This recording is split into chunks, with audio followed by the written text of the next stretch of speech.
DNVR Broncos Postgame show coming to you from the Losers Lounge. Boo. Man. So you guys saying boon? No. I don't think anybody's saying boon. I think even the people who were saying boon were also saying boo. Could have had a catch there at the end. Oh, he but sure obviously didn't cost the Broncos the game, though. Did not, and we're going to talk all about who cost the Broncos or what cost the Broncos the game the most. But first, shout out to our presenting sponsor, DraftKings Sportsbook. Shout out to Jared. Hey, shout out to Jared, who's actually a co-presenting sponsor. DraftKings Sportsbook, check it out. It's fun. It's fun sometimes. Unlike today. Today was as bad, nearly as bad of a day as you could envision for the Broncos. Not only losing a game in the NFL, that sucks. But losing to the only 0-3 team in the NFL, that sucks. Losing to Josh McDaniels, that really sucks. Yeah, exactly. And then you lose two of your most top 5 important players on the team, with Javonte Williams with a knee injury, Randy Gregory with a knee injury, and then PJ Locke, of course, special teams player, goes out with a concussion. So you lose a very important person in all 3 phases of the game. Absolutely brutal. And I think what you just mentioned is injury to insult. But this is one that you could have had and you should have had. And we should be sitting here talking about the Broncos being 3-1 and saying, hey, they had a couple of mistakes here and there. But they're 3-1, all is well, sun is shining, and it's the opposite. Yep. I mean, it couldn't have gone much worse. I mean, you still cross your fingers and hope that Javonte and Randy are going to be fine, that they strain their knee or whatever it winds up being. I'll honestly take 1 out of 2. Oh, yeah. If it's 1 out of 2, I think we'd all be pretty happy.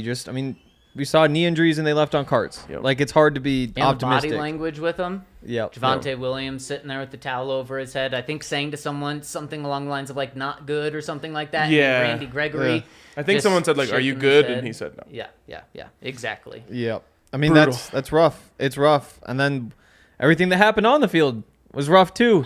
That's the strengths don't feel like the strengths anymore. The weaknesses are still there. Isn't it funny how football works that way? You come into a game thinking, man, the defense, that's the backbone of this team. Yeah. And as we kind of jump into the blame game here, I sadly have to put it, my number one blame of this game, and I know probably a lot of people who tuned to this in thought I was going to say Melvin Gordon. It's not. Now, he's way up there for sure. We'll get to him in a second. But my number one blame in this game goes on the run defense. Football sometimes boils down to a really simple sport. If you can't stop the run and you can't run the ball, you're going to lose that game. I mean, 9 times out of 10, and maybe that's even generous. Like maybe it's 90 out of 100, which is the same thing. But in terms of actual sample, like over the course of many seasons, you're just going to lose so many games where you can't run the ball and you cannot stop the run. And so the inability to stop the run, I mean, Russ was rushing there late in the fourth quarter, drops the bomb to KJ Hamler, pulls it, has the big run on 3rd down. It was full Russ experience. And so you're thinking, one stop, get the ball back into this man's hands. You're down 2. You're winning that game. I'm so confident in that. And just like the entire rest of the game, the defense could not bow their backs, could not stop the run. Some big completions, just one thing after another. But above all else, the numbers for Josh Jacobs in that running game are just sickening. They're sickening, and this was a team that did not run the ball the first 3 games. They didn't try. They weren't successful when they did. This was all on Derek Carr's shoulders, but you know what? This is sickening to say. Credit to Josh McDaniels. He looked at the past couple of years and said, Josh Jacobs isn't that good of a player, but he's great against the Broncos. And so you know what? We are going to ride him to a victory. And that's what they did. And that's what the Raiders have done pretty much every single time they beat the Broncos since Josh Jacobs has joined that team. 28 carries. I mean, talk about sticking to the run. 144 yards, 5.1 yards per carry, 2 rushing touchdowns for Josh Jacobs. And that only scratches the surface of how bad it was. As a team, the Raiders went for 212 rushing yards, 38 attempts, 5.6 yards per carry. That sounds like the Broncos just played Derrick Henry and the Tennessee Titans. No, they played the Raiders, who don't run the ball. That's the most discouraging thing about this. Not only was it bad, but it was a team that, one, has so many offensive line issues. They don't try to run the ball. They haven't practiced running the ball in terms of real games, and they came out and did this to you on what was supposed to be, we talked about it this week. You guys got on me for calling the Broncos defense a damn good defense. You said, come on, Zach, it's better than that. It's elite. And that's what we thought this defense was supposed to be, and that's why it's even more disappointing that they had this performance. Yeah, and it's funny because I did the breakdown with Allie before the game, and she said, what's the number one key to the game? I said, get your run game going, because once the Titans got the run game going last week, they just had the Raiders defense on a string. Well, the exact opposite happened to the Broncos. They didn't get the run going. The Raiders did, and then they had the Broncos offense on a string, because then the Broncos are coming down, and putting two linebackers out there, and the Raiders are getting Javonte Adams matched up on linebackers, Mac Hollins matched up on linebackers in zone coverage, and it's so difficult. Then you want to go man. Okay, well, Derek Carr takes off running, 7 carries for 40 yards for Derek Carr. Oh, come on. Yeah, it was one of those things. When you establish the run early in a game against the defense, you get to call the shots the rest of the game, and that's what the Raiders did to the Broncos. Yep, you're totally right. As soon as they went man because the zone wasn't working, Derek Carr just ran and converted first downs, which is not something that any of us could have seen happening. Nope. I think at one point I said, I think Derek Carr might be faster than Russ. He might be. Yeah. He was moving pretty well out there. It was kind of crazy. You see 6 that. yards a carry. Yeah. That is on 7 carries, too. Yep. That's what's brutal. But yeah, Zamir White has the big one. Yeah. Josh Jacobs is obviously tearing the Broncos apart. And it started in the passing game. And that's just, you need somebody who can get in there and shut things down. But right now, it's just leaky everywhere. Yeah. Number 2. That one goes to Melvin Gordon for me. Oh, okay. That is a mind-boggling outcome. Maybe it shouldn't be. Maybe it should just be so obvious. 4 fumbles in 4 games. We should have known that when Melvin came in the game, he's going to fumble the damn ball. But to essentially be benched for the first quarter and a half plus and come into the game and get 1 carry. And it's the full Melvin Gordon experience, right? Because he makes a nice move. He gets upfield. He's going to get the first down. Fighting hard. Flops the ball out of his hands directly into the Raiders' arms, all the way the other way for 6. It's just not acceptable at all. And if Javonte Williams doesn't get injured in that game, I think it's the last time we see Melvin Gordon carry the ball as a Bronco. Ooh. And it should have been. I disagree with you there. It doesn't matter anymore, though, because now he's probably your starting running back. Yeah. Yep. So get used to it. Later, I guess, but yeah. We can. But it's just the fact that ball comes out of his arms on the first carry. When he knows the reason he hasn't been out there yet is because of the fumbling issues, is just shocking to me, because it tells me it's not a lack of this or a lack of that, concentration or anything. That is, he does not have the ability to hold on to the football, which makes no sense because he's massive and ripped, and he can't hold on to the ball. So the worst part of this to me is that you're now stuck with it. Yep, you are, and you're looking at, okay, is he better? Mike Boone may be injured. We're not sure about that. Well, I guess he was on the field at the end of the game. Then we're going to have a discussion. Is Mike Boone your number 1 and Melvin your number 2? Do you do the exact same treatment to Melvin Gordon where he's not on the field? Like you said, Ryan, inexcusable, can't happen. And the Denver Broncos, how much of it goes on the coaching staff? Because the Broncos coaching staff identified this issue. That's why he wasn't on the field until the second quarter. That's what I said this week. I said next one's on the coaching staff. Yeah, and this one was the worst one yet, because at least the Seahawks didn't pick that ball up and run it into the end zone. This one was a massive swing. The Broncos maybe finally getting some momentum in the game on offense. They had a touchdown field goal. It's like, let's keep this going. And then you have that. And then what does the Broncos, what do the Broncos do? They respond beautifully to that. Come out with a 5-play, 75-yard drive, and you're like, okay, it's okay. But my second, and to me, my second biggest takeaway, or my biggest blame for this game, is everything related with the Broncos offense in the third quarter. And really the second half, because Melvin Gordon's fumble sucked. It did. But the Broncos did end up losing by more than the 7 points that were scored, and you can get into, well, maybe it's actually more than 7 points. But what I loved was how they responded right after that. So they kind of got rid of that fumble. I'm not taking anything off Melvin, but then in the second half, you come out in the third quarter. You have 7 net yards. 7 net yards, 3 punts on 3 series. Then in the fourth quarter, we like to remember the touchdown drive. That was great. I mean, what a play from KJ Hamler. What a great pass from Russ, then taking it in the next play. But the drive before that, 3 and out. They got 1 yard on the play. And then the final drive of the game, you get 5 yards.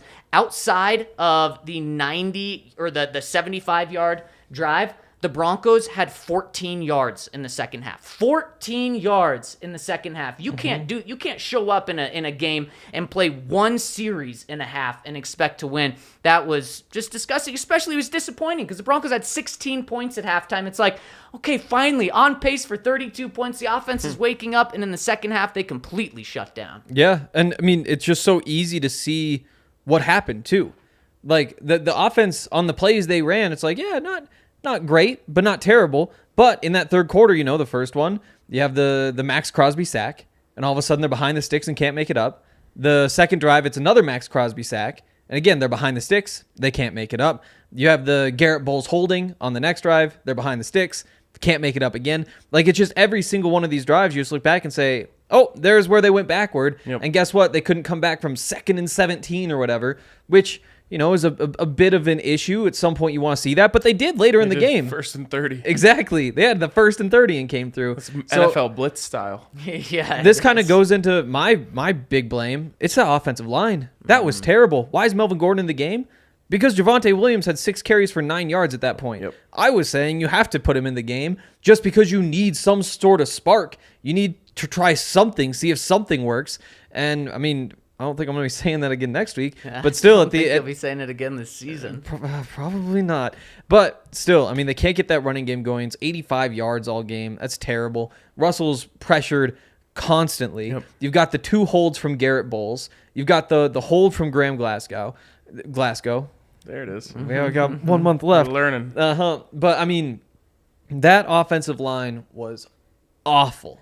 Awful. Yeah. And that can't happen. It was. And just to add to your lack of running the ball and how bad it was for the running backs and the offensive line, Russell Wilson was your Denver Broncos leading rusher today. Oof. 29 rushing yards. Javonte had 28. Mike Boone had 20. Melvin Gordon had 8. There was just, it was all on Russ's shoulders. But the crazy thing was, and why I like to bring play calling into this as well, is it's like Russ is cooking. 11 for 12 in the first half. He's moving the ball, finally looking good. And you lost Javonte. And you come out in the third quarter, and you don't have a pass, like a real pass where Russell Wilson throws the ball until the final play of your second series. He did drop back to pass twice and was sacked on those, holds, which is offensive line. Yep. But the play calling was just like, wait, what are we doing? Why are we taking the ball? Why are we running the ball twice on 1st and 2nd down? They're getting nothing, and then you're sticking Russ in a 3rd and long situation where then he's just having to throw a dump-off screen to Montrell Washington. That, to me, was just a lot of people were frustrated with Nathaniel Hackett's play calling. As they should be. And I think that was the Broncos trying to say, like, we need to establish the run to win this game. Yeah. And there are times where you just have to say, like, we got to put the ball in the hands of our $240 million quarterback. Exactly. He can win us this one. Yep. The run's not there. We also just lost our star running back. Yeah. Russ, go get us one. Now, it was not good when the Broncos were in obvious pass situations. Like, the offensive line was getting bullied. So it's such a tough place for it to be in as a coach because you're like, we got to do something to counter that. They tried screens. That didn't work. They tried to run the ball. That didn't work. They're dropping Russ back. That's not working. And it's just one of those days where it's just like whatever button you press, at least for that small period of time, it was wrong.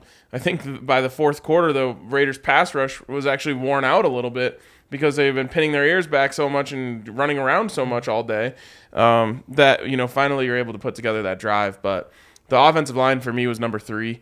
it was a disaster for them out there. Like, I can't even imagine what Henry's grades are going to look like. Everyone was bad. It was, simple stuff that's like passing off stunts. And there's a play there where like Cameron Fleming's trying to pass off a stunt to Graham Glasgow, and Graham Glasgow like has his face to the quarterback going backwards. And Max Crosby comes in on the stunt. There's not even, it's just wide open. It's just mind-boggling, terrible communication. Penalties, illegal man downfield, holding, false start. It's just the offensive line was a joke today. It was. It was an absolute joke. And Russell Wilson, like you said, Ryan, there are games where it's okay to let Russ cook. And I know that's something that the Broncos and Nathaniel Hackett really want to push back on. But that's something where we saw it at the end of the game last week. You let Russ cook and he wins the game. I understand not wanting to go into a game saying, Russ, you're going to throw the ball 40 to 50 times in this game. That's the game plan. And Nathaniel Hackett is clearly pushing against that. But at a point in the game, you have to be able to understand what's going on in the game, know the situation, and go away from your game plan and say, Russ is hot. And we're not going to let him drop back 40 times every game, but we're going to do it this game. The fact the Broncos were playing from behind most of the game. Russell Wilson has 25 attempts. Now, probably about 30 with sacks and runs. But still, when Javonte Williams goes out in the first half, you should be throwing the ball 40 times when Russell Wilson is extremely effective. In the first half, he had 140 passer rating. He was 11 for 12. He had over 100 yards. It's just why did you trade for Russell Wilson if you're going to give him the Teddy Bridgewater, that type of game plan of we're going to win by only running the ball? Yeah, and just going through the plays on those drives that you mentioned, I just had it pulled up, but I lost it. Here we go. Broncos, after the half, they go run to Javonte Williams. That's the one he gets hurt on. Run to Mike Boone. Run to Mike Boone. Run to Mike Boone. Russell Wilson sacked. Punt. Next possession. Melvin Gordon run for 1 yard. Russell Wilson sacked. Russell Wilson short right pass to Montrell Washington. It's a screen on 3rd and 18. Next drive. Russell Wilson passing complete. Russell Wilson short. So, that's when they started throwing it. And that didn't work either. It's just one of those days, man. Yep. Nothing was going to work. And I really do feel like it comes back to that fumble in terms of the momentum swinging. It's 10. Is it 10-10 at that time? I believe so. Yeah. It's 10-10 at the time. You're driving. You are probably going to get 3, potentially going to get 7, and you give up 6 the other way. They miss the extra point, which actually could have been massive. Yeah. If the Broncos didn't also miss an extra point. Yep. Because if they did make that extra point, then they would have been down 8 late in the game. Yep. Rather than down 9. It would have been a 1-score game. Another just mistake.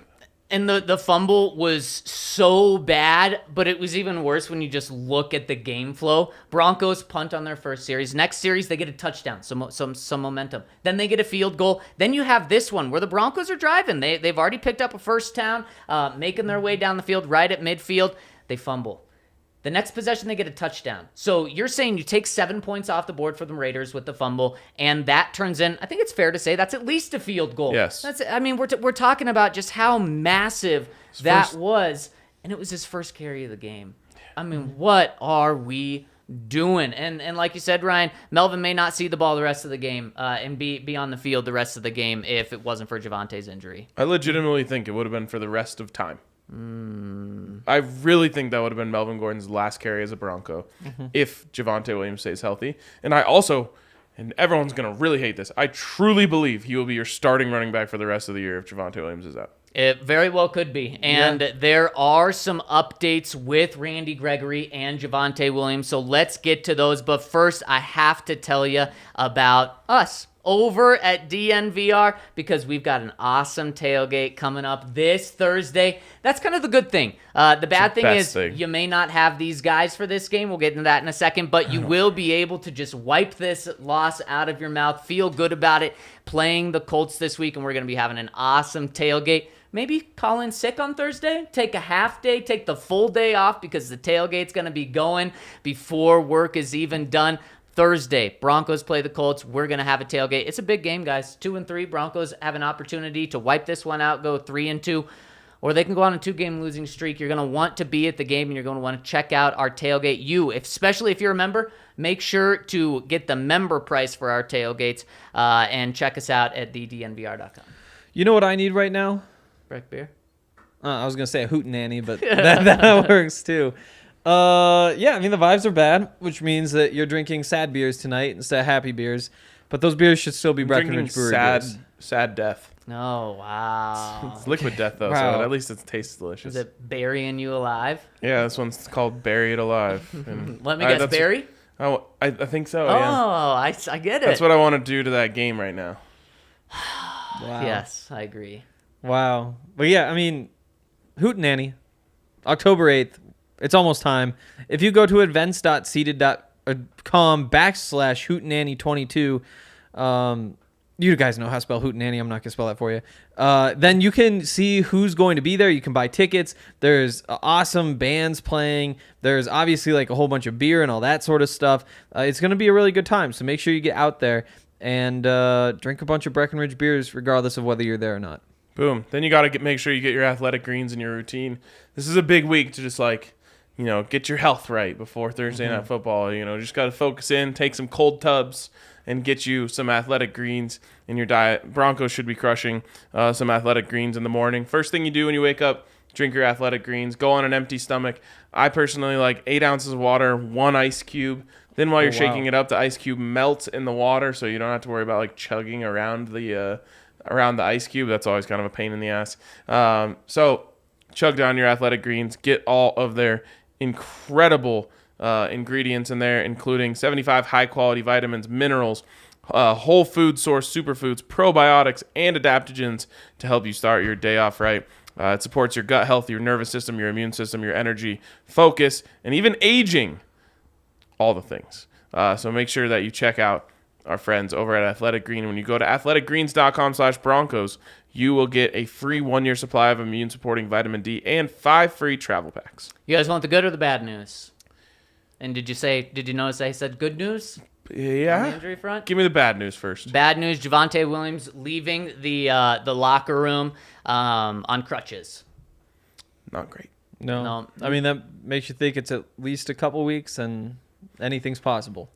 You really anything are less, hopeful for anything a less, Exactly. than, anything less than the Exactly. season is a win. Yeah. Oh, totally. I completely agree. That's what it looks like. That's what it fears right now. And I'll give you the good news before we dive into both of these. Randy Gregory told reporters in the locker room he's good. Says, don't worry about me. I'm good. Wow. So that could be some very good news. Both of those guys, the update from Nathaniel Hackett is both of those guys are still being evaluated and are going to get MRIs in the morning. So not completely out of the clear, according to Hackett, but according to Gregory, he says he's good. And I can feel that, I'm projecting here. I don't know what actually happened, but I'm imagining, reporter goes up. He's like, hey, you good? He's like, yeah, I'm good. Doesn't want to talk to him, Right, They just lost to the Raiders. He's hurt. But I'll cross my fingers that he's actually good. Yeah. And that's encouraging for what it could be. But again, we'll see in the morning. Whose injury is more impactful? Javonte. Why? Because you don't have another good option to turn to as your starting running back. It's very true. And especially you throw on that this team wants to run. This isn't the Russell Wilson offense. This is the outside zone Nathaniel Hackett offense. So they're going to want to keep running the ball. And Mike Boone, he's your third running back. If Javonte can't play, he's your best running back right now. And I like what I saw from Mike Boone in this game. But still, he's your third running back that's going to be carrying the load. Yeah, it's just brutal. And here's the thing. LDJ tweeted this at us during the game. He's like, RK said it before the season. He said, Melvin's too good to not give him the ball. And what's going to happen is you're going to give him the ball, and then he's going to fumble in big moments. It's happened in almost every game now. Mm-hmm. And here's the truth. Melvin Gordon, if he ends up being the starting running back for this team, is going to be very productive. He's good at this game, except for holding on to the ball. And so it's just going to be this everyone holds their breath every carry for the rest of the season situation. And Melvin's going to have 100-yard games and all that good stuff. But it's going to happen again. You have to think. But I mean, puts up on average 2 a year, 3 a year. Yep. Right And around there. It's already at 4. Exactly. And so some people look at that and say, like, well, I guess he got those out of the way. That's probably not the right way to look at it. But realistically, if you're on a 2 to 3 fumble pace over the course of a season, you got 12 games left, you probably see what? 2 more? Touch wood, man. Isn't great. Oh, yeah, you touch wood, absolutely. But, I mean, the fact that this is happening so much right now, it is probably an outlier. Although he's obviously, like, it's not a situation you're happy about. It is probably an outlier. No, I can't go there. I could say that Wow. after the first 2 games, but 4 fumbles through 4 games. It's like that saying. What is it? Fool me once, shame on you. Fool me twice, shame on me. Fool me 3 times, real shame on. Fool me 4 times. Oh my goodness! Fool me I 4 just times, take you're a cut. dump on me there. Yeah, you're not getting the ball anymore, and that's where I'm at. I can't trust him because Ryan, you said that he fumbles in big moments. Not anymore. He just fumbles all the time. This was in All the moments are big moments now. That's the problem. This was in the middle of a second quarter, and then the Broncos just said, before the fumble, they said, we don't trust you. After the fumble, they said, we don't trust you. So the Broncos are at the point where I think they're saying, yep, this is a big issue. I guess the slimmest hope that this will change is Melvin Gordon's attitude has changed about this. Last week, he told reporters after the game that when it came to his fumble that he had, or both of his fumbles last week, well, we didn't lose them and we won the game, so not that big of a deal. Whoa, yeah, they're a big deal. Now it's changed. After this game, according to reporters that are at the game, Melvin said, and I'm getting this from Nick Kosmatter, Melvin said, I've just got to be better. There ain't no excuse for it. I just have to be better. That's it. My job is to put the team in the best position to win. I didn't do that. If you had that attitude last week, maybe you wouldn't have fumbled this week. Yeah, and maybe that's why something changes. And like if he's going to be a big part of this team moving forward, which I unfortunately feel like the Broncos don't have any other choice. No, they don't. He's got to do the carrying the ball around thing. Like you're not above that just because you've been in the league a long time. It's what happens to rookies when they start fumbling. If I'm the coach, running backs coach or Nathaniel Hackett, I'm telling him, you got to carry a football around with you everywhere you go. I take back everything I just said. Melvin Gordon said that in one of his answers. Oh, and then this coming in for from the George love of Stoya. Christ. It's worse than you could think. Melvin Gordon, and this again, George Stoya. Melvin Gordon just left his post-game press conference after being asked how frustrating it is that he fumbled after he put the work in this week to correct that. He walked off stage and didn't answer. Sounds like he was pretty frustrated.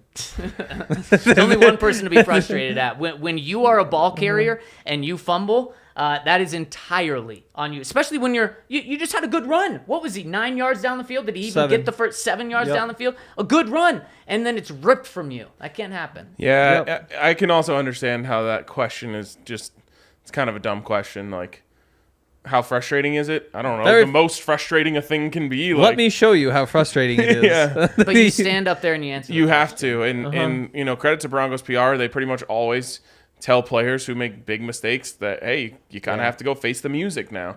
And usually players are, mature enough to face the music. He did have, the one good answer, but I'm sure as he's standing up there, he's just like, they're just going to ask me 10 straight questions about the fumble. I don't want to deal with this. And That's what happens, though, when you fumble 4 Yes. times in 4 games. 100%. No excuses at all.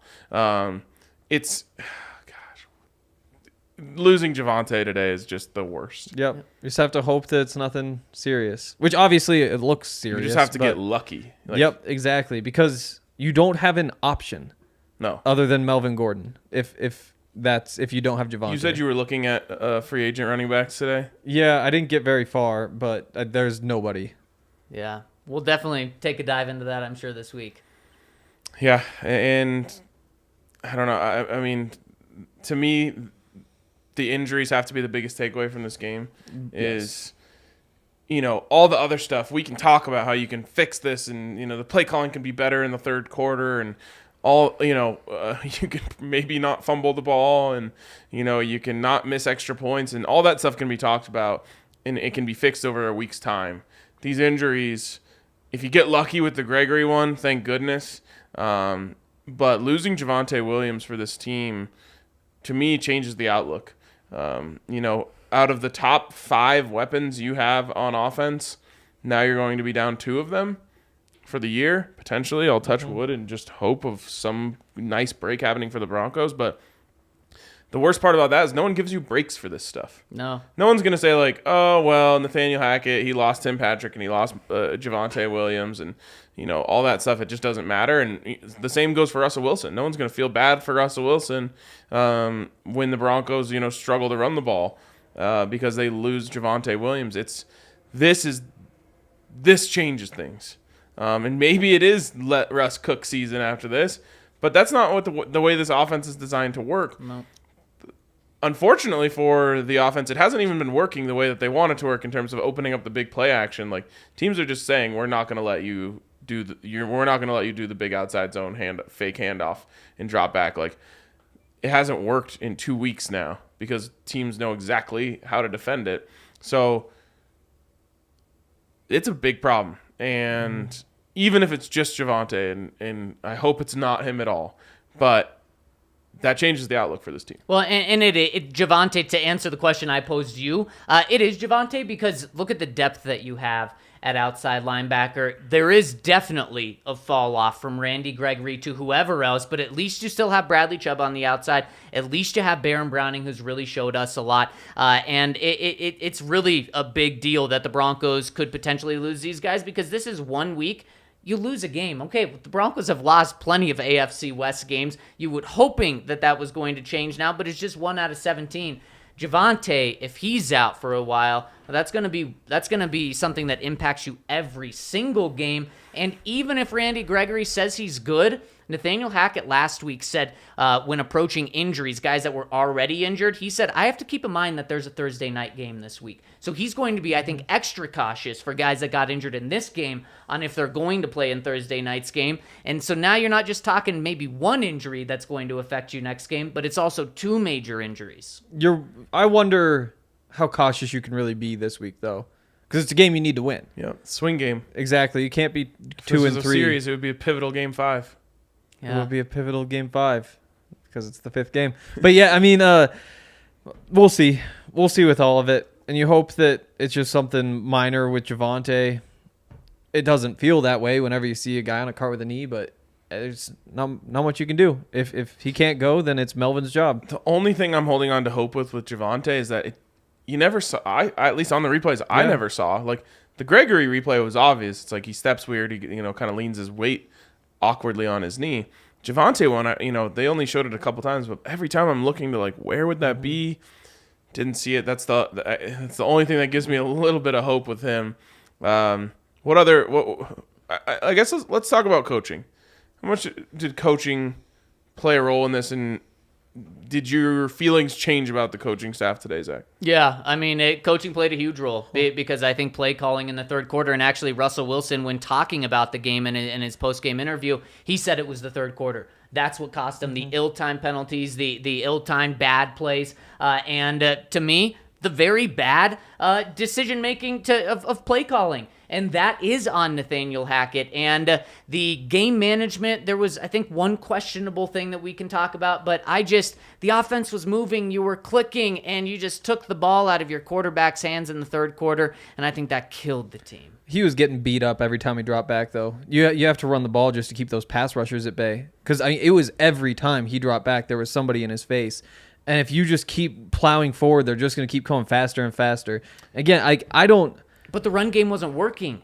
Oh, totally. So when on your first series you run the ball first and second down and it gets you into third and long and you don't get it, why are you coming out in the next series and saying we're going to do the exact same thing? Well, because you can't just go empty the rest of the game because it didn't work on the first drive. But that's the thing, like, don't set you need to have balance. Third and long for a second straight possession. That's not balance, running on first and second down 2 straight series. I mean, okay, that part isn't, but you still look at it. What? They run 20 times. They pass 25 times. There's 3 more sacks, so it's 28-20.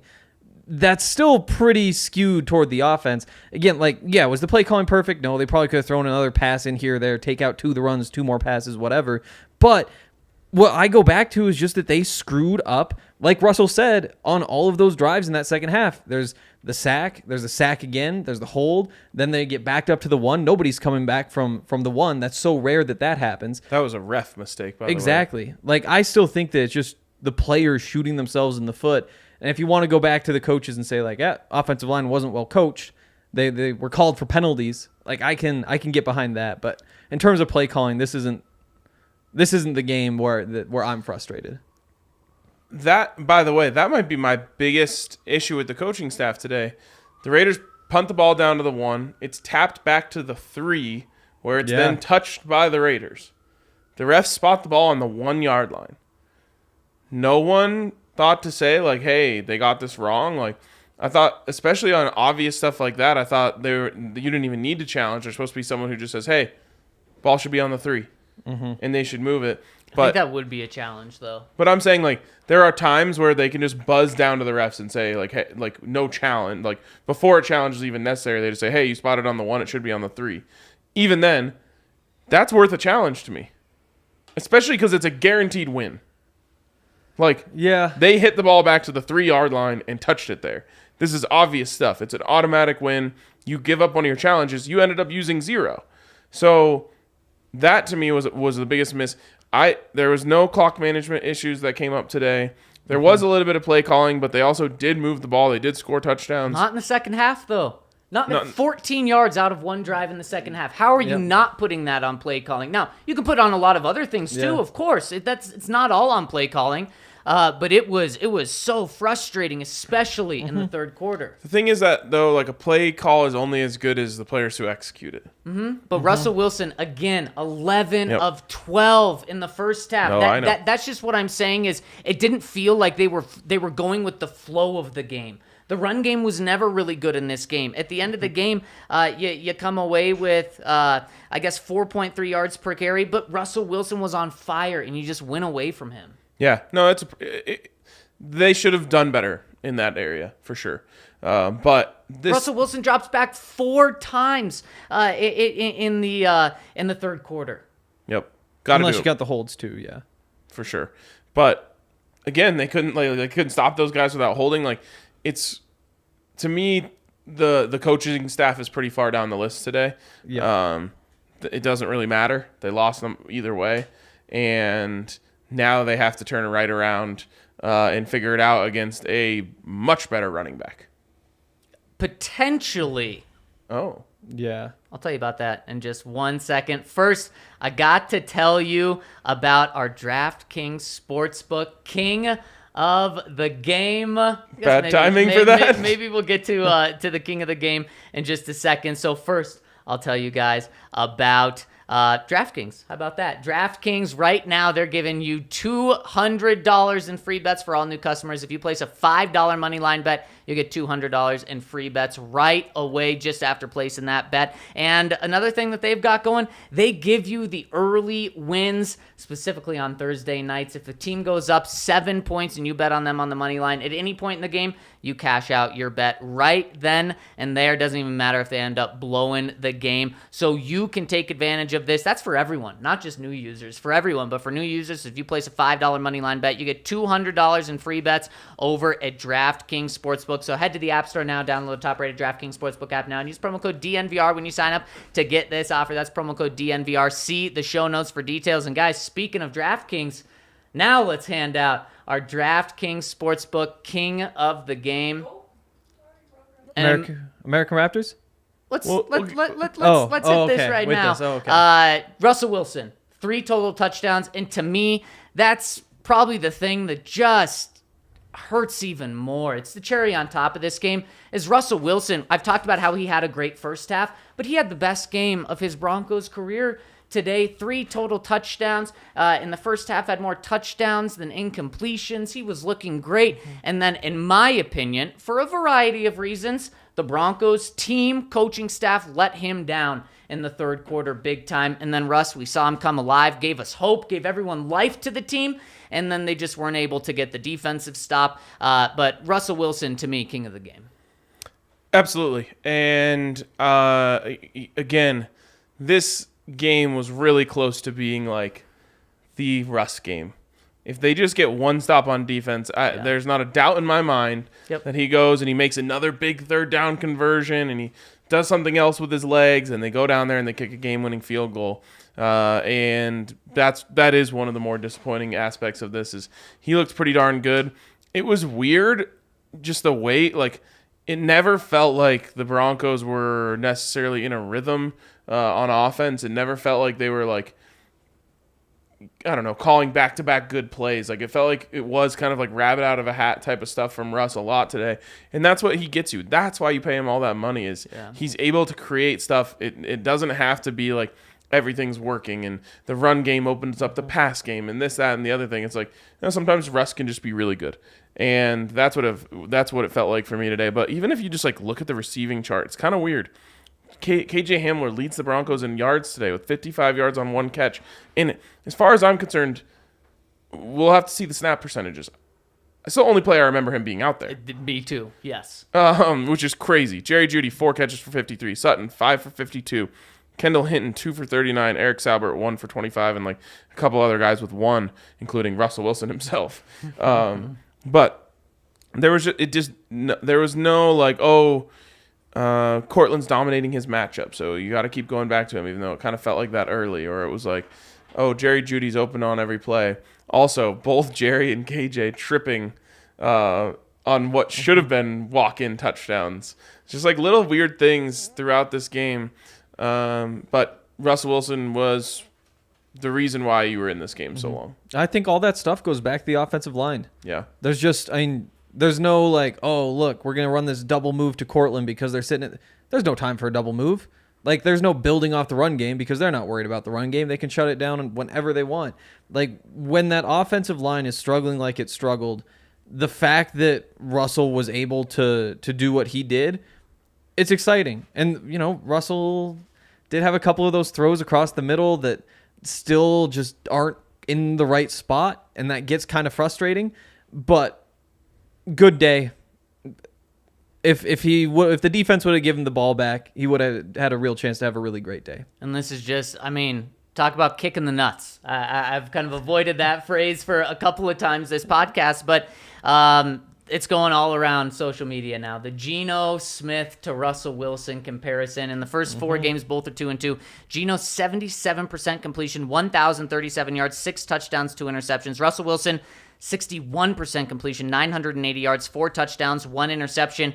To me, I don't take that as like the Broncos made the wrong move going for Russ. No. I'm taking that as you made a massive, massive investment in Russell Wilson in both trading and the money, and you're letting the guy that held Russell Wilson back, you're letting Pete Carroll allow Geno Smith to throw more than Russ. You're allowing Russell Wilson to be used less than Geno Smith. I just don't like it. I don't like it. But before this week, what we were saying was, you got to run the ball. Like, you got to feed those running backs. They're too pass happy, especially in the red zone. Like, it is kind of a 180 to be at that point today versus in where we were the red before. zone. We said that Russell Wilson was not dropping back 40, 50 times in these past few games. But no quarterback does, unless they're down by a lot. I don't think they're using Russell Wilson effectively, and I'm very comfortable saying that. Okay. 4 touchdowns in 4 games. But again, like I don't think that's early on there was coaching, yes.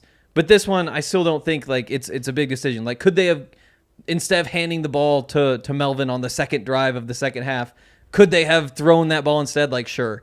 And there's like 1 or 2 plays that you can look at, but for the most part, again, like you just go back to those plays. That there was a drive in the third quarter where they threw every single play. In this game? Yeah. What was it? 3 plays? Yes, 3 plays for -1 yard. Yeah. Yep. Okay, there you go. There's that too. But you can't just get scared off of that of a 1 3-play series.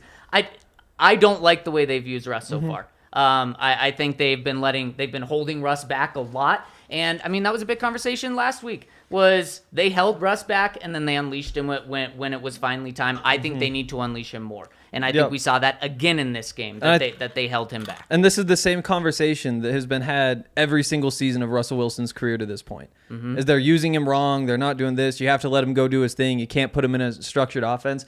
At the same time, though, they've had him do everything at various points. Like early in the season, they're running all the play action. Now the play action's kind of gone. They're going to different directions. The screens are coming and going. Didn't they get him here and tell him and bring him here and he wanted to come here because they weren't just going to do what they've done with Seattle?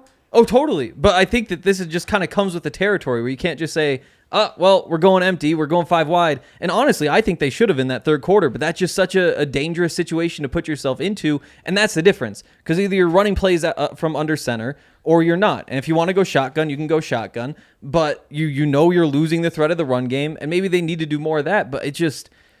they can't be too far. I don't think that's the problem. But just really quick, letting Russ cook and putting the ball in his hands doesn't mean going 5 wide, never running the ball, and being an empty where it's obvious. I'm not advocating for that.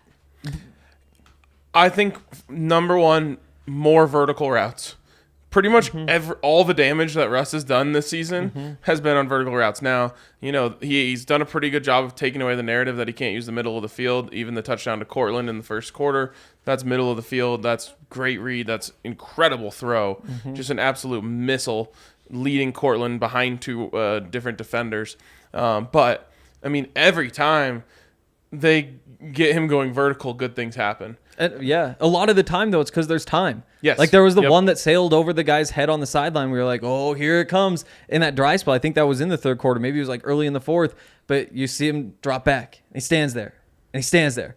And then he lets it go. And you're just like, oh, here it comes. And you just can't get creative in the passing game if you're asking him to bail out of the pocket a second and a half into every play. You got to get him on the move then. If that's where he's the best, if the offensive line needs that help the most, you have to do that because we know that Russ is really good with that. And like you said, just standing in the pocket and getting crushed, do other things. But the defenses are taking that away. And that's the hardest part. Then if that's what your quarterback's good at, though, you have to put an Eric Tomlinson out there on the right side in order for Russ to be able to roll out that way. You have to scheme to him. Again, what have we said? You do whatever it takes to get a quarterback, and then you do whatever the quarterback wants. And the Broncos did that with their commitment of trading for him, and then they did that with the commitment of giving him the massive salary. And we hear Nathaniel talk about it week in and week out. This is about Russ. He talks just about that. I mean, he says Russ is the one in there helping him design these game plans and do things.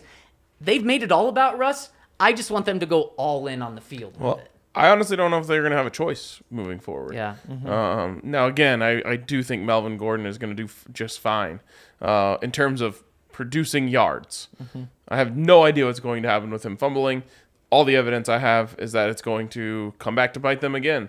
But if your options are Melvin Gordon or Mike Boone, they might start with Mike Boone, but Melvin Gordon is a better running back than Mike Boone in terms of running the football. The NFL will tell you that. Yes, that it might not end up mattering if Melvin keeps fumbling, but regardless, I think they're going to end up passing the ball more without Javonte, and we'll see what happens. The problem is you expose yourself a lot more to that pass rush tearing their pinning their ears back, and they have done a terrible job on the edges of protecting him. So they're going to have to figure something out and do it fast. They are. They are. Hank, why don't you tell us about American Raptors? Oh, American Raptors. They actually, I believe, start their season this week.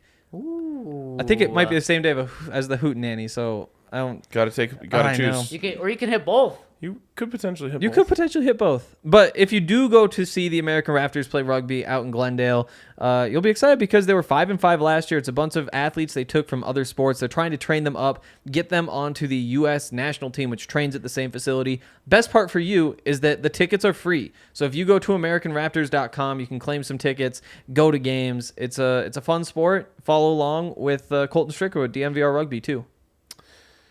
All right, should we get some super chats? Let's do it. Let's do it. There are a lot. All right, the people need to be heard. The people want to speak. Let's talk to them. Whew, there are a lot. First one from Craze King 1. We should trade for a running back and cut Melvin. Who are you trading for? Don't have a lot of picks to trade either. Yeah, that's very true. Yep. I mean, you wouldn't really do this deal unless you're trading like a late round pick. Yep. Unless the only other thing would be if you're going all in on this season, and we've just seen enough where this isn't an all in season. And it never was. And we Exactly. didn't expect it this point. Exactly. To be. But yeah. and I mean, in four weeks of the season, we're at that point where we're like, yeah, okay, Yep. it's not that. Yeah, it's going to be really hard, especially if Javonte's out long term, to just keep reminding yourself of like Javonte, Tim Patrick. the season, never necessarily even got to get started. Remember Jamal Murray and Michael Porter Jr. last year? Yep. It's that same feeling. Hopefully it's not. Yeah, you're going to lose good players throughout. Justin Simmons, it almost feels like a forgotten thing because this is what happens in the NFL. Yeah. People see the teams, they see the names, and they just talk. Oh, the Broncos should beat the Raiders, and they should have. Mm-hmm. But the longer guys are out, the more you lose perspective over, who wasn't there. If Justin Simmons is out there, do they win today? I don't know. No. But Caden Sternsill sure didn't do a good job against the run. No, definitely not. I don't think Justin Simmons comes in and makes a 70-yard difference on the ground, though. But you just need the one stop on that last drive. Yeah, and I don't think so either. Yeah, but that's what you need. The head scratching thing too is from a pass rush perspective. DJ Jones and Draymond Jones, they were great, and Draymond Jones came up big. They both actually came up big on a few running plays. Yeah. They were just they must have been, and I obviously haven't rewatched the game yet, but they must have been so hit or miss, hitting a home run or just allowing big things to happen. Because when two of your defensive linemen have a seemingly great game, it couldn't have been a great game all the way around when you give up over 200 rushing yards. I can think of a running back you can trade for. Christian McCaffrey. Yeah. Boy. You talk about guys that won't be healthy. Yeah. I know, but that's a team that wants to get out from under that contract. I'm trying to think of even why would a team trade a running back? Because they're out of it and they're in for too much money. A guy that's played 10 games in the past 2 years. Yeah, I'm not saying do it. But I'm just trying to imagine who else is trading their running backs. If things go south for the Browns, you can see them trying to trade Kareem Hunt. If at the trade deadline they're saying we're not a playoff team, we're not extending the contract after this year. Potentially. Yeah. I wouldn't.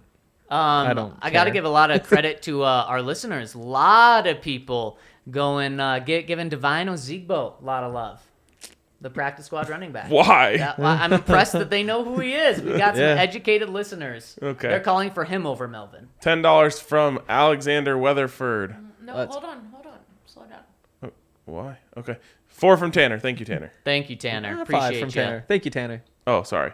10 from Alexander Weatherford, who said Melvin cost us the game, signed Lindsey, and what's with Jacobs becoming an all-pro against the Broncos and too many injuries and lackluster play calling in the end, as usual, Broncos country, let's slide. Not a surprise, but Bill Barnwell's stat. Nobody has more fumbles as a ball carrier or receiver over the last 4 years than Melvin Gordon. Mm-hmm. He's shown you who he is.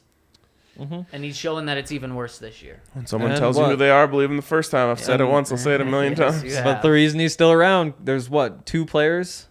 I think 1 player with more rushing touchdowns than Melvin over the last 5 years, 6 years. Yep. He's up there in the yards too. I mean, that's...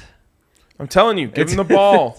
Make him carry the ball around all day, every day, till the rest of the season. It's do you want a running back who gives you 5 a carry but a lot of fumbles, or a guy who gives you 3.8 or 4 a carry? It's like the football version of a dunce cap. You have to shame him into holding on to the ball. Oh, yikes. Yeah. But Hank, at this point, you take the worst runner.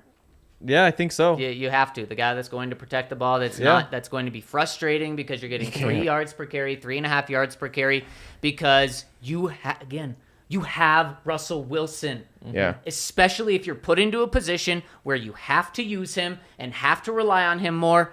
Okay, it's not Drew Lock. It's not Teddy Bridgewater. It's not Joe Flacco. It's Russell Wilson. The Broncos need a running back at this point if Javonte's not coming back. Mm-hmm. Philip Lindsay? No. I mean, you can bring him in, but people are talking about Philip Lindsay like he would be the answer. I'm not saying you, Ryan, but people online in our comment section.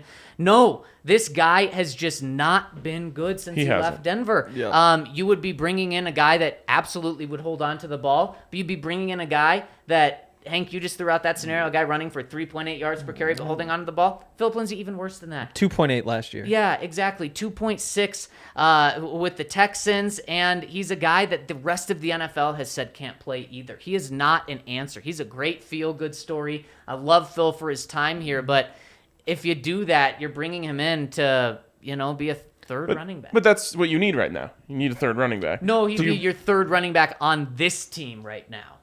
That's still what you need. Behind Boone, yeah. Oh, well then, sure. Yeah. But I'm saying people are talking about Philip Lindsay as the answer. He's not the answer, but it would be nice to just have someone on the team that you trust to hold on to the ball. Why don't you trust Mike Boone? I mean, you can. Yeah.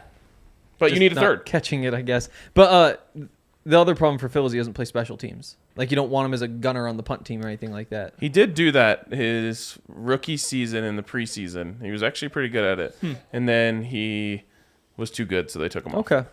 But you probably wouldn't do it. Yeah, I don't think he's Yeah. really a special teamer, though. I don't think he's helping. All right, Jared says this O-line needs to be healthy. Yeah, Yep. I mean, it would go a long way to have Quinn Miners back. Yep. You think Billy Turner would make a big difference, but I'm not believing that Billy Turner's playing until I see him play. I mean, Ryan, you say it would make a big difference at one position Yes. on the offensive line. Everyone struggled on the offensive True. line today. What is Garrett Bowles doing, man? Stop wrapping your arms around people. And Yep. you know what? We talked about it. Now he absolutely is going to be watched extra hard because he had this mentality in the past. So guys watched him. Last year he improved. Past couple years he improved. Now they're going to be right back at it. It's just how could you ever wrap your arms around someone as an offensive lineman? And, like, How could you let go of the ball? at least They're there's both inexcusable. you're being forced to do that. Like, Yeah. like it's not like Melvin's just dropping it, except for the one against the Seahawks. Like Garrett, you can never do that movement. No. You let the guy. You just don't hook him. Yeah. Yeah. And then you just hope that can get yourself in a better position. Chandler Jones wasn't even in a position to make a play on that play. And he It's gave just- him a hug. It's so weird. He gave him a Nathaniel Hackett bear hug. So weird. Jacob comes in and says the defense deserves 10 times more blame than Melvin. You can't give up 200 yards on the ground and expect to win. Also, we really need Miners and Turner back ASAP because Glasgow and Fleming are killing us. I don't know if it's 10 times more blame, but we all said it. Defense most at fault today. Yep, and you talk about you mentioned Billy Turner. I have no timetable for him. No. Next one from Dylan Smith says, other note, the refs were awful and missed plenty of holding calls. I thought they actually did miss a lot on the Raiders. It's one of those things that, like, it goes away after the game, but I felt like once a series I was saying, like, hey, he's inside the collar. Like, it's one thing or the other, and they really did not. They got the Raiders, I think, for one at the very end of the game. It's a small thing. The bigger missed call was the 1 yard line versus the 3 yard line thing. I think that's down there. I mean, that's legitimately 66% better to be on the 3 yard line. And it's just allowing you to actually run a play. Like Yes. if you're at the 1 yard line, you're not throwing the ball. There's no way hell you throw that ball. And if you get to the 3, at least there's that threat. Well, they did, and Melvin dropped it. On third down. On third down, yeah. Yeah, and Still. on second down. that was still. that was 3rd and 9. That was the 2. At the Oh, two it was compared to 1 the and a one. half. Yeah, I exactly. mean, But that's what we're saying. no, I don't. I know you guys are upset. That's not the difference in the game. No, it's not the not the difference in the game. difference It's in just the a huge missed call Yep. that no one even. I didn't even see anyone complaining about it. If you start drive at the 1, you're punting. If you're not punting, then You're you've starting done at the something 3, great. It's not like you're gonna go score points. Oh no, but at least you don't give them the ball. It at the really 50. changes everything. There's a chance. Yeah. You guys know, 9-point loss. I'm not going to come up here and blame the refs. That's not what we're doing. No. You're giving excuses. No. No. I'm You just- said there were I mean- a lot of holding calls they missed, and how they missed, how the difference between being in the 1 and 3. so is if you huge. Because we if brought up you the refs lose, you missing just calls. can't talk about the refs at all. No, I'm just saying I'm not going to do that. It's just the refs can be bad too. Yeah. Sure. And they Everyone were. can be bad. Sure. All right, next one. Dearness Johnson or Kareem Hunt, please. I'd be in on Dearness Johnson. I be could in get on- him for a conditional 7th. I'd be really in on Kareem Hunt. Dearness is probably their As a backup football next player. year. Yeah, I mean, he's probably too good for them to let go of him. And did the Browns win today?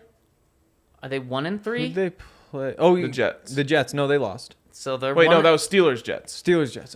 Browns played the Falcons. Falcons won. and the Falcons won. So the Browns, Browns are 2 and 2. They're not going to be Not looking yet. to dump. It'd be a Especially trade because deadline. their whole thing is Just- survive until yeah. Deshaun. Yeah. Yep. Yeah. From Schuyler, I think I'm saying that yeah. right. Can we please trade Melvin Gordon? He lost us the 5 games going back to last year. We were going to win that game without that. Also, Raiders got away with a lot of penalties on that last drive. Yes, you can trade Melvin Gordon for bag of chips. Yeah, I mean, you Trade may him be with the pick. you may be giving something up with Yeah. him. And in terms of cutting him, a lot of people have said cutting. Why would you do that? Why would you? What have we said about Melvin Gordon? He's a good football player with a fumbling issue. Why would you allow another team to pick him up. When you cut him, you're going to be paying him. Yeah. So might as well to punish him or to show him that he's doing something wrong. Just keep him inactive. Have him as your third running back, something like that. Don't cut him. Cutting him makes no sense. I wouldn't even do that. I would if you don't want to give him the ball, which I really don't think is happening. I think he's gonna have a ton of carries the rest of the year. Assuming Javonte. If you don't want to give him the ball, use him in pass pro on third down. Yeah. Because he's actually really good at it. Yeah.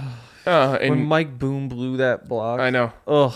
That was weird to me because it's just like, okay, I get it. You're punishing Melvin for fumbling, but don't punish the offense. Don't punish Russell Wilson. Right, exactly. Put Melvin in and ask him to protect the passer. You're just telling him you're throwing.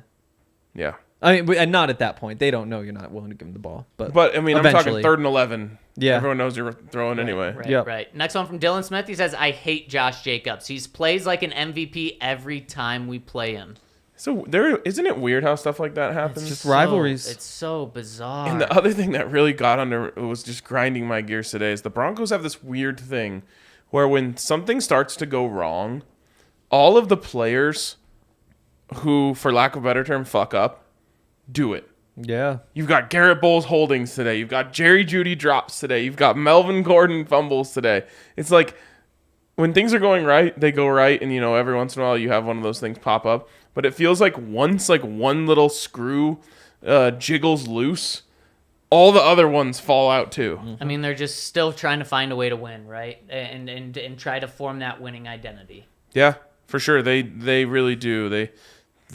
That's on Russell Wilson probably more than anyone. He's got to teach these guys how to win. He does. He was about to do it if the defense could have gotten him the damn ball. Yeah, exactly. Like and super Seattle. quick, Josh Jacobs in his 5 games that he's played against the Broncos, let me see. He's averaged 70 rushing yards. He has averaged 17 receiving yards, and he has, I'm trying to see how many touchdowns. I'll find that in a second, but that's in every single game. He has 3 100-yard games. I didn't include this game, so that'll bring the averages up. And he's just a scoring machine. How many times he scored today? Twice? Yes. He has in 4 of his 6 games against the Broncos, he has 2 touchdowns. How unbelievable. crazy is that? And against everyone else in the league, he's pedestrian. Yes. That's just rivalries. Weird things happen. Like, he woke up this morning thinking, like, oh, yeah, we finally get to play Broncos again. Yep. I always kick the Broncos' asses. He's been thinking for weeks about this game. And he goes out there and he does it again. It's just a confidence thing. Confidence matters a That's lot. a piece of it.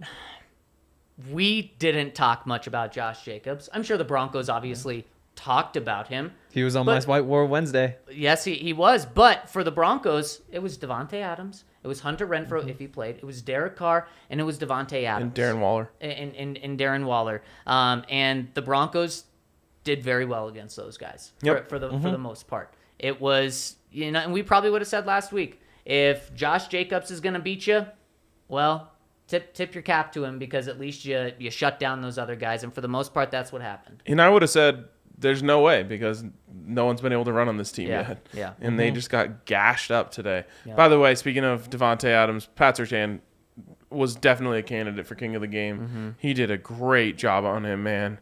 They kept trying to make it happen, and he was not allowing it. The only time they really got the ball was when he was playing way off or when they were in zones and they were able to just get the matchups that they were looking for. In the first play of the game, or the first pass to Davante, just tip of the cap to Derek Carr and Davante for a perfect throw because Pat Surtain was in perfect position. But Pat Surtain for the rest of the game, multiple PBUs. He was in coverage 72% of the game on Davante Adams, 8 targets, 4 receptions, 46 yards, and 3 PBUs. And 3 PBUs. Incredible. Yeah. And Adams still goes over 100 yards.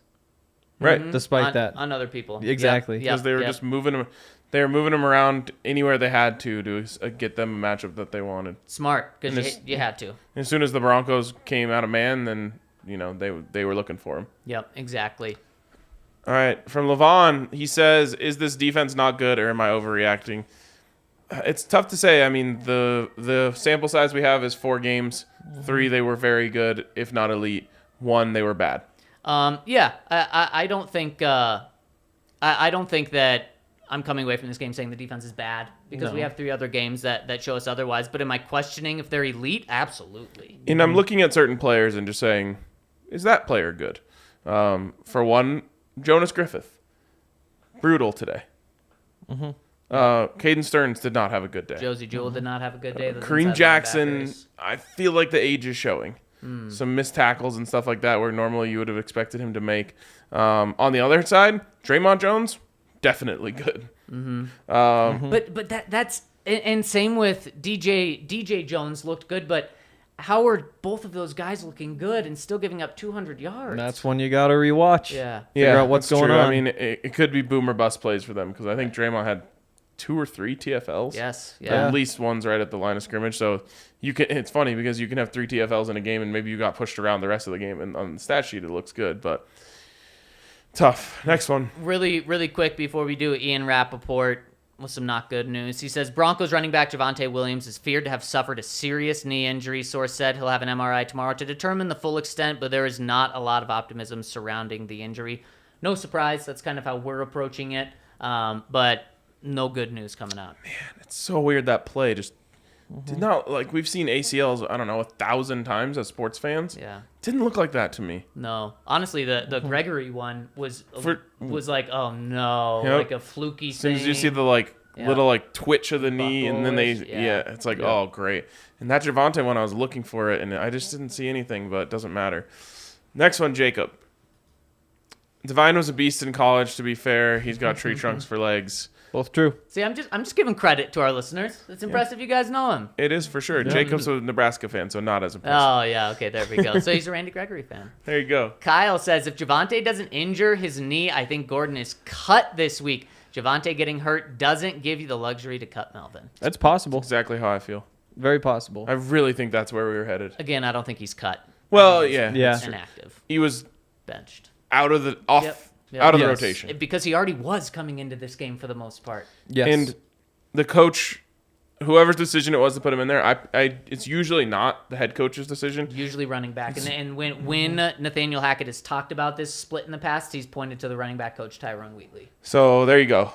He probably feels terrible. Yeah. yeah. Because he knew. Yeah. There's a reason he wasn't out there. Yeah. Going into the game, they probably knew though. Like they probably said yeah, we're not putting Melvin in. This is Javonte's game. We'll rotate Boone in a little bit.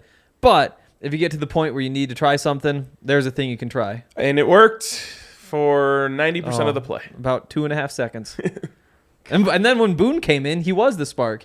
He Yep. goes in there and has the 11-yard run and the 7-yard run and whatever else. And that obviously faded, but It is a weird played thing the wrong about card. like, the longer that you try to churn your legs, the more susceptible you are to fumbling. Mm-hmm. You know what I mean? Right. Credit to the Raiders. They were doing it on every play, getting guys in there just ripping at that thing. And, I mean, even Javonte had one that came out after it was blown dead. I saw one with Boone where they were really getting in there, and I was worried about it happening there. Like, you can't tell guys to go down faster, but turning those legs sometimes sets you up for it. Yeah. Seriously. Next one from Jared. This is his. What do you mean? He sent a super chat, but then didn't attach the thing. Oh, and then he said, I agree with run defense. RK on the run defense, that is all. Thank you, Jared. very bad. From James. When I warned you in the chat, I'm not kidding. You're out if you're going to be complete assholes, just so you know. Oh, boy. Boom. There we go. She has spoken. James Todd, $5 super chat. Every time Melvin touches the ball, I find myself getting irritated. I hate that feeling. Yep. Get used to it. Yep. Jared Guy says, cut Gordon, re-sign Phil, cost effective, no fumbles. And for the people that are saying the Broncos should trade for Phillip Lindsay, they don't even have to do that. He's on the practice squad of the Colts, so they could just sign him. Yep. But not to their practice squad, would have to be the active roster. Mm-hmm. Seth Stewart, man, I wish we could do this one with a lot of fun, but he says, PS2, oi, oi, oi, PBU, oi, oi, oi. Still hits. Yeah, it does, really does. At least Not you had as some good fun. after a loss. I was surprised I was surprised we didn't have that in the bar. We need a game where, like, things are going right. But it was, I mean, at the beginning, Yeah, he that's was true. killing it. I know. He was, but it just, there's always this, like, nervous anxiety with Broncos fans right now where it's like, If the Broncos were just to get like a 14-point lead, everyone could breathe. Yeah. No one breathes until that happens, and so no one's been breathing all season. Yeah. Next one. Anthony says, one guy on their D killed us 98. Coaching sucked. Should we be worried? PS2 is a beast. I mean, worried. You're at 2-2. We talked about how this team should. They could be 3-2 in like 72 hours. Yeah, but we talked about how they should be, kind of needed to be 3-1 in these first 3 games. Now, I'm not saying the season's over because they're 2-2, but they are behind the 8 ball in terms of where we said they would be, where we thought they would be, and they got a short week to turn it around. 24 hours from now, they could still be tied for first place. They could be, although the Chiefs are up 14-3. Oh, I forgot that was. I thought that was tomorrow night. And that tomorrow night is Rams 49ers. Okay. That'll be a fun one too. I had those flipped. 3 teams in the AFC with winning records right now, and the Chiefs could not be at the end of the night, although that seems unlikely. I'm gonna go hit Bucks money line just for shits and gigs. Just That's did plus pretty 290. Dang, I'm surprised it's not more. Let's go. Honestly. Squad ride. So you have the Bills at 3-1. Yep. You have the Dolphins. Yep. the Dolphins also at 3-1, and then you have the Chiefs Yep. at 3-1. 2-1. But 2-1. Yes, Yep. yes. You're right. Trending in the right direction. Yeah. also only, I guess, 4 teams with losing records. Everybody's 2-2. 2-2. A lot of 2-2. The Raiders still one of those teams with a losing record. I've been saying, Damn man, right. the middle class of the NFL has never been this big. And the Broncos, unfortunately, are squarely inside of it right now. Yep, they are. But they've got time to figure it out. The sad thing to me is that I expected to come away from this game, win or lose, saying you have this defense that is just this strong backbone of everything you're doing. If you ever figure it out on offense, this team's blowing up.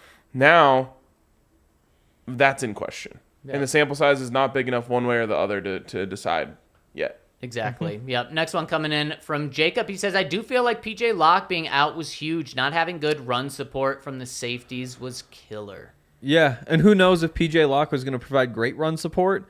You know, it's He probably would have been called on, though, once they started running. yes. You know, you had Isang Bassi in there. You had some Damari Mathis in there. Who knows how they like re-scramble all that? But it seems like PJ Locke would have at least been the player on the field, and you'd expect him to be better. And the thing that really, really sucks about it is it's a concussion, which means he Yep. 100% should be out on Thursday. And talking about a team that likes to run the ball with the Colts. Same, on the same accord, though, Shaq Leonard, same situation. Yep. And Jonathan Taylor is being looked at for a possible injury at the end of the game. That's the only update we have. High ankle sprain. High ankle sprain. Or like possible. Okay. But it seems Sucks. like if you think it might be, Yeah. something's up, you know? Yeah, for sure. Yep. Jacob Blunt says 3 things. 1, O-line is terrible. 2, when are we going to talk about Jefferson or Lamb being taken after Judy? 3, Melvin fumbles, also known as fumbies. Yes, 1, offensive line, not good. Oof. Jefferson and Lamb, definitely better. That more productive, having more of an impact than Jerry Jeudy right now. And, Melvin fumbles a lot. I want to go. I'm excited to see the all 22. I just feel like they're not using Jerry properly. Like, I love the slot fade stuff. Do that all day. He was great. He's great in that. But you got to get him working in a phone booth against some of these guys. And Yeah. The offense, it just hasn't been that fun. I mean, yeah, not you might that see them creative. again. I'm interested to see what their move is here with the running backs. You might see them spread it out a lot more and try to get those types of matchups. And I still just don't like him as much in the slot. Like, I think their best look is still KJ in the slot as like a seam stretcher with giving Jerry just a little bit more space to work, because those tight spaces, it's not going great. It's not going great. Seth Stewart says Raiders looked like they wanted it more. I felt like the term insult to injury is an appropriate term here. I'd say cheers, but we lost tears. Well, we talked about it. You were the number one on it, Zach. Desperation can't be copied. Replicated. Is that Star Wars? Star Wars. Yeah. Yep, Star Star Wars. Wars. That's the Shout out to George Lucas. Return of the Phantom Menace. That's a Yep, genius. that one. That was That's going to make people some really I just said that. That is. Sorry, guys. They didn't look like an 0-3 team. They looked hungry, man. Yeah. Especially Josh Jacobs. He just looked like he wanted to stick it to the Broncos, and he sure did. Alaska Preston says, Melvin or O-line, who's more to blame for the L? I've got Melvin as my number 2. Yeah. What a swing. What a swing. I And think, yeah. I was just going to say the offense was feeling themselves. That would have been 4 straight scoring drives, I believe, if Melvin doesn't fumble. And it's absolutely killer. At the same time, though, if you have that offensive line all game, like imagine if the running game is working. Imagine if all night you're able to get the 4 or 5 yards. Imagine if Russell has time to stand in the pocket. Yep. I don't know. It's a tough call for me. It's fair. It's the one that just took points off the board for one team and put points on the board for the other is the one that. It's very tangible. Yep. Ryan, we starting our countdown? Logan Ito, yes, and that's I'll get the 2-minute super chat clock rolling. And when you do that, I can read Logan. He says, defense plays good, offense plays bad, offense plays good, defense plays bad. This seesaw stuff needs to stop. Also, Melvin Gordon needs to go shake my head. A lot of people want to see that happen. I don't Yep. think they're going to get their wish. In fact, they're going to get the opposite of their wish. That is, They are. You're so right. And this game's at home. We know the Boo Birds are out gosh. in Broncos country.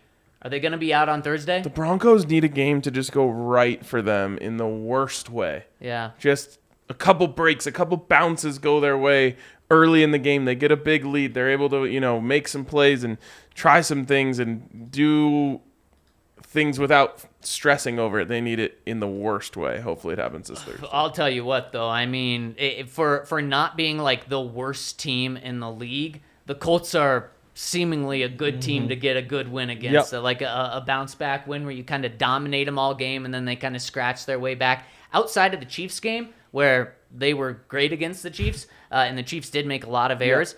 I mean, the Titans really dominated the Colts today. You have the Texans dominate the Colts week 1. And then who else did they lose to? They lost to someone else. And They're 1-3, huh? they're 1-2-1. Oh, right. And so, I mean, basically a loss this to is the a team Texans. where you can definitely get to them, especially if they don't have Jonathan Taylor. JJ Wright pointed out the video of Garrett Bowles. He didn't want to be a Teddy Bridgewater, dude. He did not. sure was not. And Garrett, we appreciate the effort, but like, we wouldn't have given No, the crap. you could have pulled up there. Yeah.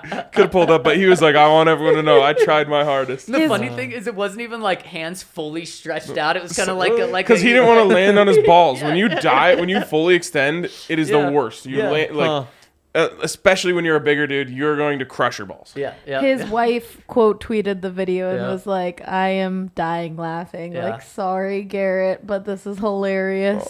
Yeah. Good one, Natalie. All right, we got 2. We still have There we 33 seconds. go. We have 2 right now. All right, from Easy E, I'm hurt, not panic, just hurt. Yeah. Only the injuries panic me. Yep, Fair. Yep. and I am hurt. And hurt. Absolutely hurt. Yeah. God, you let Josh McDaniels get his first win against you, man. It honestly couldn't have been worse. You lose to the only 0-3 team in the NFL. You lose to the Raiders, who this was your game that you were going to finally beat them in Las Vegas. Then you lose to Josh McDaniels. Get to play him again in November. Yeah. At home. Speaking of Boo Birds being out, I hope they're out for No Josh. more super chats. And also shout out real quick to the only solid Raiders fan we've had in the chat right here. They don't exist. Only solid one today. Wow. Thanks, man. Hey, All right. we got Ah, a maybe they. Last one. He should get himself tested. He might not actually be a Raider fan. Seth Stewart finishes it, says, thanks for singing the PS2. I know it's hard. Yeah, we had to dig deep for that That one. was a rough one. It felt good though. It'll be ringing through the stadium on Thursday, maybe. Let's get. Got to see what let's the get it game going. time tickets are looking like. Yeah, there we go. There we go. All right, we're going to wrap up here. Thank you guys for hanging out. As always, this was therapeutic. I hope it was for you guys as it was for us. Hit us with a thumbs up on YouTube when you're on your way out. We'd really appreciate it. Buzzer beater. Chad, thank you, dude. Thank you, Chad. We are going to wrap up here. Of course, we'll be back tomorrow and Wednesday and Tuesday and Thursday for the post-game show. So that's how we roll. We'll see you guys soon.